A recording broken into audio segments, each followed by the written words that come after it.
Bab 5861. Charlie melangkah ke lift sempit, diikuti oleh Bruce. Panel kendali pada elevator ini sangat sederhana, hanya dengan satu tombol berwarna hijau. Bruce menekan tombol dan berkata kepada Charlie, saat orang tersebut berada di bawah, tekan tombol ini untuk naik. Tekan bagian atas untuk turun, dan Anda tidak bisa berhenti di tengah. Charlie mengangguk. Saat ini, mobil sudah mulai bergerak ke bawah. Dia menatap Bruce dan bertanya, seberapa dalam kedalamannya? Bruce berkata dengan hormat, totalnya 60 meter di bawah. Charlie mau tidak mau bertanya dengan rasa ingin tahu. Bagaimana mereka bisa menggali lubang elevator yang begitu dalam secara diam-diam? Bruce menjelaskan, ini adalah penjara federal di permukaan. Tapi sebenarnya sudah lama dikuasai oleh keluarga Rothschild. Dalam beberapa tahun terakhir, keluarga Rothschild menyumbangkan sejumlah uang untuk merenovasi penjara ini. Faktanya, uang itu sebagian besar digunakan untuk konstruksi. Dan sebagian besarnya, terowongan elevator dan benteng bawah tanah. Saat dia berbicara, dia berhenti sebentar dan kemudian berkata, meski hanya ada satu pintu masuk dan keluar konvensional, sebenarnya ada pintu masuk dan keluar satu arah di bawah tanah yang bisa dibuka dari luar. Charlie bertanya dengan ragu, keluarga Rothschild menghabiskan begitu banyak upaya untuk membangun jalan rahasia di penjara Brooklyn. Bukankah hanya untuk menahan narapidana dengan status khusus? Bruce berkata dengan jujur, seorang raja narkoba besar seperti Gustavo Sanchez dikurung di sini karena dia telah mencapai perjanjian kerja sama yang mendalam dengan keluarga Rothschild. Keluarga Rothschild ingin memastikan bahwa mereka benar-benar dapat dikendalikan. Jika ada keadaan khusus atau force majeure, keluarga Rothschild dapat menyembunyikan orang tersebut melalui jalan rahasia ini. Atau secara langsung dan diam-diam memindahkannya ke tempat lain. Dan kemudian nyatakan kepada dunia luar bahwa tahanan tersebut telah melarikan diri. Atau pengadilan akan memutuskan pihak lain di penjara seumur hidup, tetapi setelah keluarga Rothschild bernegosiasi dengan pihak lain dan ingin membebaskan pihak lain. Itu akan dicapai melalui jalan rahasia ini. Hal semacam ini sudah dilakukan beberapa kali, dan tingkat keberhasilannya 100%. Charlie mengangguk dan bertanya, dengan kata lain, gembong narkoba seperti Gustavo yang telah melakukan segala macam kejahatan dapat diam-diam dikirim kembali ke Meksiko. Selama itu bermanfaat bagi keluarga Rothschild. Kanan, Bruce mengangguk dan berkata, peduli pada keuntungan dan tidak peduli pada keadilan. Charlie tersenyum menghina dan berkata dengan ringan. Memang benar mereka kaya dan tidak baik. Kaum kapitalis mengejar keuntungan lebih dari apapun. Saat ini, lift perlahan berhenti di bagian bawah. Setelah pintu mobil terbuka, yang terlihat adalah terowongan melengkung dengan lebar sekitar 2 meter dan tinggi 2 meter. Ada pintu besi di ujung terowongan. Dan ada 2 ruangan di kedua sisi terowongan. Satu ruangan tidak memiliki pintu dan diisi dengan sofa sederhana dan meja kecil. Sedangkan ruangan lainnya ditutup dengan pintu besi kokoh. Bruce menunjuk ke ruangan yang ditutup oleh pintu besi. Dia berkata kepada Charlie. Peter dikurung di sana. Charlie berkata dengan dingin, pergi dan buka pintunya. Bruce buru-buru melangkah maju dan memasukkan kata sandi di pintu. Kemudian pintu besi itu memantul keluar dengan bunyi ding. Charlie buru-buru melangkah maju dan mendorong Bruce ke samping. Dia mendorong pintu besi itu hingga terbuka dengan kuat. Saat ini, pemandangan di dalam kamar membuat Charlie diam-diam ketakutan. Luas ruangan itu sekitar 20 meter persegi. Ada ruang sekitar 6 atau 7 meter persegi di luar tanpa furnitur atau benda apapun. Dan hanya ada satu di dalamnya. Ada toilet dan keran yang airnya terus mengalir. Saat ini, yang duduk miring di atas toilet adalah seorang pria berjanggut dan rambut acak-acakan menutupi separuh wajahnya. Sebuah logam kuat diikatkan di lehernya. Ada rantai besi setebal ibu jari di belakang pelindung kaki leher.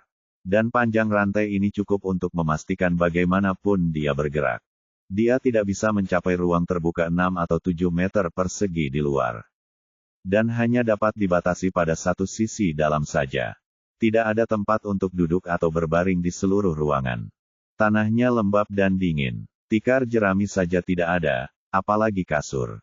Lingkungan yang keras membuat pria tersebut meringkuk dan duduk di toilet dan hampir tidak bisa tidur. Saat ini, ketika pria itu mendengar suara itu, dia mengangkat kepalanya dengan lemah. Saat dia bertemu mata Charlie, seluruh tubuhnya terasa seperti disambar petir. Matanya melebar dan seluruh tubuhnya gemetar tak terkendali. Charlie melihat wajahnya yang tersiksa, dia mengenali bahwa dia adalah Peter Zhou, manajer yang bekerja di toko antin kue. Saat ini, perasaan Charlie campur aduk di dalam hatinya. Dia dengan cepat melangkah maju, memegang tangan Peter Zhou, dan berbisik. Ten Zhou? Oh tidak, Paman Zhou, kamu baik-baik saja. Aku di sini untuk mengeluarkanmu dari sini. Peter Zhou langsung menangis, menatap Charlie, tersedak, dan berkata, Tuan, kamu tahu segalanya. Charlie mengangguk, saya melihat foto Anda dan ayah saya. Jadi saya datang ke Amerika Serikat untuk mencari Anda, dan saya menemukannya jauh-jauh ke sini. Peter Zhou berkata dengan malu, Guru, di Aorus Hill, bukan saja saya tidak memberitahu Anda identitas saya. Tapi aku juga menjebak ayah mertuamu dan melontarkan komentar kasar padamu. Tolong jangan salahkan aku. Charlie buru-buru berkata, bagaimana bisa? Meskipun saya tidak tahu detailnya. Saya yakin Paman melakukannya demi kebaikan saya sendiri. Kemampuan saya untuk mendapatkan 9 kitab suci surgawi yang misterius, pasti karena pengaturan Anda. Pada analisis terakhir, saya ingin mengucapkan terima kasih. Peter Zhou dengan cepat menggelengkan kepalanya dan berkata, Guru, saya hanya mengikuti pengaturan ayahmu sebelum kematiannya dan membawakan 9 kitab suci surgawi yang misterius kepada Anda di Aorus Hill. Semua ini adalah persiapan ayahmu untukmu. Saya juga berterima kasih kepada ayahmu atas dukungannya. Berkat perawatannya, saya bisa hidup sampai hari ini. Kamu tidak perlu bersyukur. Charlie bahkan lebih ngeri lagi. Meskipun dia juga meragukan apakah kemampuannya untuk mendapatkan 9 kitab suci surgawi yang misterius ada hubungannya dengan ayahnya. Dia belum pernah menemukan bukti langsung. Tapi sekarang, kata-kata Peter Zhou telah mengkonfirmasi spekulasi ini kepadanya. Saat ini, Charlie memiliki pertanyaan yang tak terhitung jumlahnya dan tidak sabar untuk menanyakan Peter dengan jelas. Namun, melihat situasi di mana mereka berdua berbaring dan melihat kerah baja di lehernya, Charlie segera melangkah maju. Dia tiba-tiba merobek kerahnya. Kemudian bantu Peter berdiri dan berkata, Paman, aku akan mengajakmu keluar dulu. Jangan khawatir, aku akan membuat mereka membayar kebencian ini dengan darah di masa depan. Bab 5862. Peter berkata dengan tergesa-gesa, Guru, pada analisis terakhir, masalah ini adalah kesalahan saya. Saya pantas menerima apa yang telah dilakukan keluarga Rothschild terhadap saya. Dan aku tidak bisa pergi dari sini sekarang. Jika aku pergi, keluarga Rothschild tidak akan melepaskan keluargaku. Aku tidak bisa menyakiti mereka. Charlie terkejut dan bertanya dengan cepat. Paman, apa dendam antara kamu dan keluarga Rothschild? Saya mendengar dari luar bahwa Anda mencuri barang-barang mereka. Peter tersenyum masam dan berkata, saya mencuri barang-barang mereka. Tapi sebenarnya, mereka juga mencuri barang-barangku. Saat dia mengatakan itu, dia menatap Charlie dan berkata dengan serius.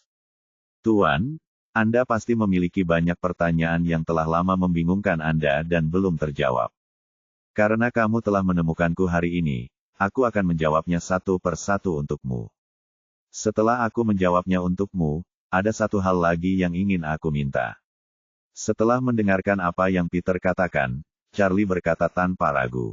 Paman, ayo keluar dan bicara pelan-pelan. Tidak, Peter menggelengkan kepalanya dan berkata dengan tegas, Guru, mari kita bicara di sini. Saat dia mengatakan itu, dia menunjuk ke arah Bruce yang tampak kusam di belakang Charlie, dan berkata, dia satu-satunya yang akan datang ke sini baru-baru ini. Karena dia telah dikendalikan olehmu, pasti akan aman di sini dalam waktu singkat. Ada beberapa hal, saya masih perlu menjelaskannya dengan jelas kepada Anda sesegera mungkin. Charlie ragu-ragu sejenak dan mengangguk lembut. Oke, aku akan membantumu menyembuhkan tubuhmu terlebih dahulu, lalu kita bisa bicara. Setelah itu, Dia meletakkan jarinya di pembuluh darah Peter, sedikit energi spiritual masuk ke tubuhnya. Memulihkan sepenuhnya kondisi fisiknya dalam sekejap dan meningkatkannya secara signifikan. Peter merasakan perubahan yang mengejutkan dalam dirinya dan berkata dengan terkejut. Sepertinya Anda telah menguasai 9 kitab suci surgawi yang misterius, Tuan Muda. Jika roh ayahmu di surga mengetahui berita ini, dia akan sangat bahagia. Karena tubuh Peter sudah membaik. Charlie meminta Bruce berjaga di luar ruangan, sementara dia dan Peter hanya duduk di lantai. Peter pertama berkata, "Guru, apa yang ingin Anda ketahui? Tanyakan saja, dan saya akan menjawab apapun yang saya tahu." Charlie berkata, "Paman, mari kita mulai dengan situasimu. Dendammu pada keluarga Rothschild. Apa yang sedang terjadi?" Peter menghela nafas dan berkata, "Keluarga Zhou kami sebagian besar terlibat dalam bisnis barang antik di barat tahun ini. Dan kami fokus pada barang antik oriental. Kami agak terkenal di bidang ceruk barang antik oriental. Ini adalah keseluruhannya. Jadi beberapa bulan lalu, orang-orang dari keluarga Rothschild mendatangi saya secara pribadi dan menawari saya harga yang sangat tinggi. Mereka ingin saya membantu mereka memulihkan barang antik oriental yang hanya ada dalam catatan tidak resmi tetapi tidak pernah ditemukan." Si Fang Baozuang dari dinasti Tang Tiongkok belum benar-benar keluar. Charlie bertanya dengan rasa ingin tahu, "Baozuang?" "Ya," Peter Zhou menjelaskan, "Baozuan adalah istilah umum untuk jenis kerajinan tangan kuno, yang memiliki ciri-ciri mirip dengan versi miniatur sampai batas tertentu. Ada peninggalan budaya antik yang mirip dengan pagoda di semua dinasti. Yang paling terkenal pada tahap ini mungkin adalah pagoda peninggalan mutiara dari dinasti Song. Namun, paviliun itu terutama memiliki makna keagamaan. Meski bentuknya mirip dengan paviliun persegi keluarga Rothschild pada dinasti Tang, mirip, tapi sangat berbeda." Setelah mengatakan itu, Peter menambahkan, "Pada tahun-tahun awal, saya mengumpulkan banyak barang antik Tiongkok yang tinggal di luar negeri, termasuk beberapa dokumen dan bahan dari berbagai dinasti. Ada catatan dalam buku-buku kuno satu demi satu. Pada saat itu, Kaisar Taizong dari dinasti Tang Li Ximin sangat percaya pada agama Buddha dan kitab perubahan. Dia tidak hanya mengirim Xuanzang ke India untuk mendapatkan kitab suci tetapi juga memanggil guru Zui dari seluruh negeri untuk menyimpulkan nasib nasional di kota Chang'an. Untuk menjamin stabilitas dinasti Tang, dia memerintahkan pengrajin terbaik di kota Chang'an pada saat itu untuk membangun pilar harta karun berbentuk persegi, dan menempatkan pilar harta karun ini di urat naga dinasti Tang untuk menjamin stabilitas dinasti Tang. Dinasti. Charlie bertanya dengan rasa ingin tahu saat ini, mungkinkah pilar harta karun persegi ini adalah ritual Feng Shui dari buku perubahan? Itu benar. Peter Zhou mengangguk dan berkata, "Menurut sejarah tidak resmi yang saya lihat ketika Huang Chao mengumpulkan pasukannya, dia dibantu oleh seorang guru Zhou Yi yang mematahkan urat naga dinasti Tang dan menghilangkan 4 harta dari urat naga. Namun, Huang Chao tidak mendapat perintah kaisar, sehingga si Fang Baozuang tidak bisa lepas dari nasib kegagalan. Oleh karena itu, si Fang Baozuang kemudian jatuh ke tangan Zuen. Sayang sekali Zuen tidak memiliki orang yang mampu dan mahir dalam buku perubahan. Si Fang Baozuang tidak dapat memberikan efek sebenarnya di tangannya. Sejak itu, keberadaan si Fang Baozuang tidak diketahui dan keberadaannya tidak diketahui." Pada titik ini, Peter berhenti sejenak dan melanjutkan, "Sudah beberapa tahun sejak si Fang Baozuang keluar lagi. 100 tahun kemudian, di tangan Nurhaci. Konon Nurhaci membawa si Fang Baozuang ke Liaodong. Houjin Nurhaci diberkati oleh si Fang Baozuang. Dan kekayaan negara pun melonjak. Itu bertepatan dengan menurunnya kekayaan nasional dinasti Ming, dan Houjin terus tumbuh lebih kuat. Pada masa Huang Taiji, nama negaranya adalah dinasti Qing yang akhirnya berhasil memasuki adat istiadat dan merebut tanah tersebut." Charlie mau tidak mau bertanya kepadanya, "Jika begini, harta karun persegi ini pastilah harta negara di tangan keluarga kerajaan Qing. Bagaimana itu bisa jatuh ke tangan keluarga Rothschild?" Peter menghela nafas dan berkata, "Pada tahun 1840, pemerintah Inggris melancarkan perang candu di Tiongkok dan menggunakan seluruh kekuatan negara untuk membuang opium ke Tiongkok dan seluruh Asia Tenggara. Setelah memaksa istana Qing untuk membuka negaranya, keluarga Rothschild membawa bisnis opium ke Tiongkok.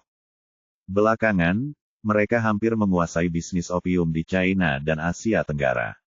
Sejak saat itu, keluarga Rothschild mengangkut opium dalam jumlah besar ke Tiongkok, sekaligus mengangkut emas, perak, teh, dan berbagai produk Tiongkok lainnya. Barang antik diangkut kembali ke barat dari Tiongkok. Pada saat ini, harta nasional yang tak terhitung jumlahnya di Tiongkok dirampas atau dihancurkan. Dua aliran harta nasional terbesar yang dicuri adalah pemerintah Inggris dan keluarga Rothschild. Saat ini, ada lebih dari 20,000 peninggalan budaya Tiongkok di British Museum, yang pada dasarnya dijarah dari Tiongkok pada periode itu. Dan peninggalan budaya Tiongkok yang ada di tangan keluarga Rothschild tidak lebih dari yang ada di British Museum. Tuan Muda, saya selalu mendengar tentang ini sebelumnya, tetapi saya tidak menyangka si Fang Baozuang yang legendaris juga ada di tangan mereka. Saat dia berbicara, Peter Zhou menambahkan, menurut catatan sejarah, si Fang Baozu adalah harta Feng Shui yang paling penting. Ayahmu dan aku sama-sama mempelajari Feng Shui dari buku perubahan secara mendalam. Menurut catatan buku perubahan, jika Anda ingin membuat senjata penting semacam ini, harta karun Feng Shui membutuhkan restu dari Master Shui yang tak terhitung jumlahnya dan upaya yang tak terhitung jumlahnya untuk menyelesaikannya. Namun, kekuatan Baozuan 4 sisi dalam Feng Shui ini secara bertahap akan melemah seiring waktu. Pada akhir dinasti Qing, kekuatan sihirnya tidak lagi cukup untuk melindungi dinasti. Petik 2. Namun, alun-alun Baozuan ini telah berada di tangan keluarga Rothschild setidaknya selama 100 tahun. Dan keluarga mereka telah berkembang dan menonjol di antara keluarga lainnya selama bertahun-tahun. Saya khawatir ini terkait erat dengan alun-alun Baozuan ini. Beberapa waktu lalu, banyak retakan muncul di si Fang Baozu itu sendiri. Keluarga Rothschild mendatangi saya dan berharap saya dapat membantu mereka memperbaiki peninggalan budaya ini. Mereka kemungkinan besar mengira saya tidak bisa mengenali si Fang Baozu. Lagi pula, tidak ada yang namanya pasar atau catatan mengenai hal itu. Tetapi mereka tidak menyangka bahwa saya telah menemukan dokumen sejarah tidak resmi tentang si Fang Baozuang. Jadi ketika saya melihat aslinya, saya mengenali harta karun ini. Untuk mengkonfirmasi spekulasi saya diam-diam membuat identifikasi karbon 14 dan memang terbukti bahwa itu berasal dari dinasti Tang. Setelah memastikan identitas si Fang Baozuan, saya memeriksa berita tentang keluarga Rothschild pada waktu itu dan menemukan bahwa mereka memang mengalami banyak kemunduran kecil, dan bahkan seorang cucu meninggal dalam kecelakaan.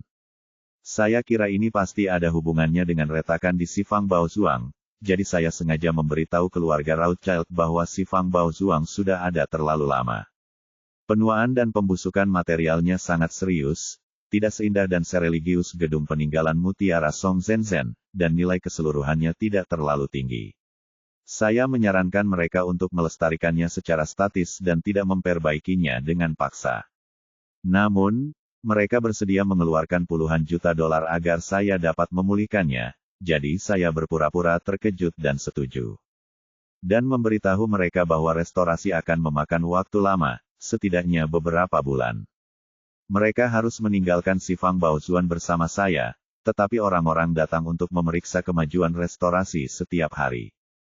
Dan saya juga menemukan bahwa mereka diam-diam memantau saya selama waktu itu.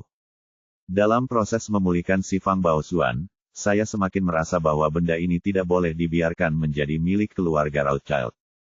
Karena itu sendiri merupakan peninggalan budaya Tiongkok, dan kebanyakan orang tidak mengetahui si Fang Baozuang, atau bahkan mengetahui keberadaannya.